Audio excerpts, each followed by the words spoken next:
Have a very gorgeous morning to all of you, dear students.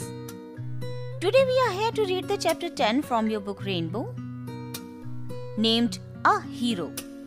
It's a short story by R.K. Narayan. The story is about a boy, Swami. Swami overcomes his fear from inside. At the end of the story, the boy becomes a hero by accident. R.K. Narayan is an Indian English novelist. He is well known for his novels such as Swami and Friends, 1935, The Bachelor of Arts, 1937, The Dark Room, 1938, The English Teacher, 1945, The Man-Eater of Malgudi, 1961. But his most known novel is The Guide, 1958, for which he received the prestigious Sahitya Akademi Award in 1960. However, his most short stories and novels set in the fictional place Malgudi. It is an interesting story, so let's get started the reading of the chapter. But before that, let's have a look on today's thought. Here it is on your screen. Dear students, a positive mind finds opportunity in everything, whereas a negative mind finds fault in everything.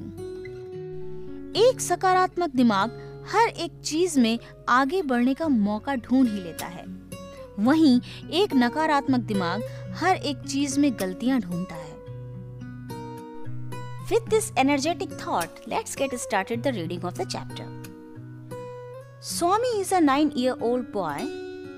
Swami एक 9 वर्ष का लड़का है, who lives in Malgudi village with his parents and grandmother, जो अपने माता पिता और दादी के साथ मालगुड़ी गांव में रहता है. One day his father was reading a newspaper. एक दिन उसके पिताजी अखबार पढ़ रहे थे. Father, अब पिताजी क्या कहते हैं? Swami, listen to this. स्वामी, इसे सुनो. A news of the bravery of a village lad. एक खबर एक गांव के लड़के की बहादुरी के बारे में. Who, while returning home by the jungle path, जिसका जंगल के रास्ते घर लौटते समय came face to face with a tiger, एक बाघ से सामना हो गया. Some people came that way and killed the tiger. फिर कुछ लोग उस रास्ते आए और बाघ को मार डाला. After reading it through, father looked at Swami and asked, "What do you say to that?" इसे अच्छे से पढ़ने के बाद पिताजी ने स्वामी की तरफ देखा और पूछा, तुम इसके बारे में क्या कहते हो? अब स्वामी क्या कहता है? I think he must have been a very strong and grown-up person, not at all a boy. I think, मुझे लगता है कि वह एक लड़का नहीं बल्कि एक बहुत बलशाली वयस्क आदमी होगा, यानी बड़ा आदमी होगा. How could a boy fight a tiger? एक लड़का बाघ से कैसे लड़ सकता है? पिताजी, father. A man may have the strength of an elephant and yet be a coward, whereas another man who may have the strength of a straw but has courage can do anything. A man may have the strength of an elephant. एक इंसान के पास हाथी जैसी ताकत हो सकती है. And yet be a coward. और फिर भी वह एक कायर हो सकता है. Whereas another man who may have the strength of a straw but has courage can do anything. जबकि एक दूसरे इंसान में तिनके जितनी शक्ति होने पर भी साहस हो तो वह कुछ भी कर सकता है. स्वामी, Suppose I have all the courage. अब स्वामी कहता है, मान लीजिए मुझ में बहुत साहस है. What can I do if a tiger attacks me? अगर एक बाघ मुझ पर आक्रमण करे तो मैं क्या कर सकता हूँ? Father, let alone strength. Can you prove you have courage? ताकत की तो बात छोड़ो, क्या तुम सिद्ध कर सकते हो कि तुम साहसी हो? Let me see if you can sleep alone tonight in my office. मैं देखना चाहता हूँ कि क्या तुम मेरे दफ्तर में आज रात अकेले सो सकते हो? Swami had always slept beside his granny, which irritated his father. स्वामी हमेशा अपनी दादी के साथ सोता था, जो उसके पिता को नापसंद था.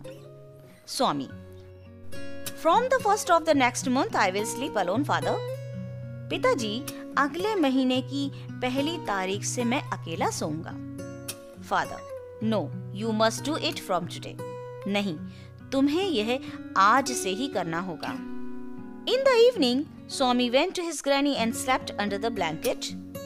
शाम को स्वामी अपनी दादी के पास गया और उनके कंबल के नीचे सो गया. His father came and said to him, उसके पिताजी आए और उससे बोले, Get up, चलो उठो. ग्रैनी, अब दादी क्या कहती हैं? Why do you disturb him? तुम उसे क्यों परेशान कर रहे हो? Father rolled his bed and took it under his arms. पिताजी ने उसका बिस्तर मोड़ दिया, गोल किया और अपनी बाह के नीचे दबा लिया. Father, क्या कहते हैं? Come with me, मेरे साथ आओ. स्वामी, Let me sleep in the hall, please. कृपा करके मुझे हॉल में ही सोने दीजिए. Your office is very dusty and there may be scorpions behind your law books. आपके दफ्तर में बड़ी धूल है और आपकी कानून की किताबों के पीछे बिच्छू हो सकते हैं. फादर क्या कहते हैं? No, you must learn not to be afraid of darkness. तुम्हें अंधेरे से न डरना सीखना होगा. It is only a question of habit. यह सिर्फ आदत की बात है. You must cultivate good habits. तुम्हें अच्छी आदतें अपनानी चाहिए. As the night advanced and the silence in the house deepened, जैसे ही रात गहरी हुई और घर में शांति बढ़ी, स्वामी's heart beat faster. स्वामी का दिल और तेजी से धड़कने लगा. He remembered all the stories of devils and ghosts he had heard in his life. अपने जीवन में उसने भूतों और पिशाचों की जो भी कहानियां सुनी थी, वह उसे याद आ गईं. He shut his eyes tight and covered himself with his blanket under the bench. उसने अपनी आंखें बंद कर ली और बेंच के नीचे अपने ऊपर कंबल ओढ़ लिया. He put his hand out to feel Granny's presence at his side. उसने दादी को महसूस करने के लिए अपना हाथ आगे बढ़ाया. As it was his habit, but he only touched the wooden leg of the bench. जैसे कि ये उसकी आदत थी, परंतु उसने बेंच के लकड़ी के पैर को छू लिया. He sweated with fright. उसका पसीना छूट गया. स्वामी moved to edge of the bench. Swami bench के कोने में सरक गया. He stared into the darkness. उसने अंधेरे में टकटकी लगाकर देखा. Something was moving down. नीचे कुछ चल रहा था. As it came nearer, thinking it is a ghost.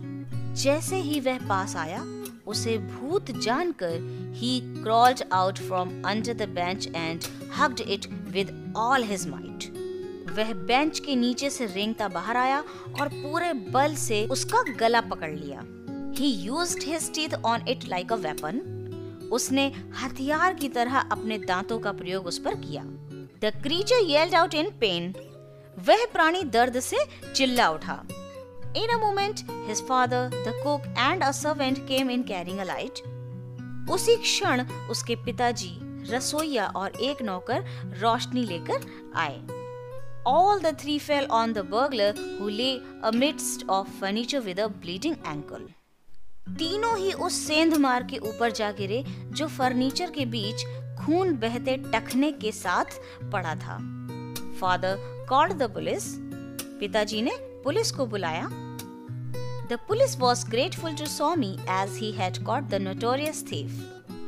Police Swami के आभारी हुए क्योंकि उसने एक कुख्यात चोर को पकड़ा था.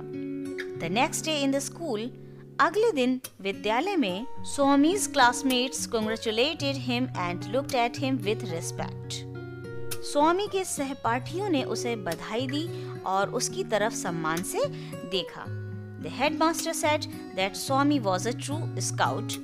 प्रधानाध्यापक ने कहा कि स्वामी एक अच्छा स्काउट है. The news of his bravery was also published in Malgudi times. उसकी बहादुरी की कहानी मालगुडी टाइम्स में भी प्रकाशित हुई. This story has been adapted from Malgudi days by R.K. Narayan. यह कहानी मालगुडी डेज से अनुकूलित की गई है जो कि R.K. नारायण द्वारा लिखी गई है. Dear students, here we have completed the reading of the chapter. I promise to see you in the next video with all the necessary exercises of this chapter. I hope you will like this story. If you like my videos, do subscribe my channel and share the videos as much as you can as well, so that other students may get full advantages of these videos from their home safely. Until we meet again in the next video, I'm gonna miss you and hope the same. Let's call it a day. Keep taking a good care of yourselves. Thank you.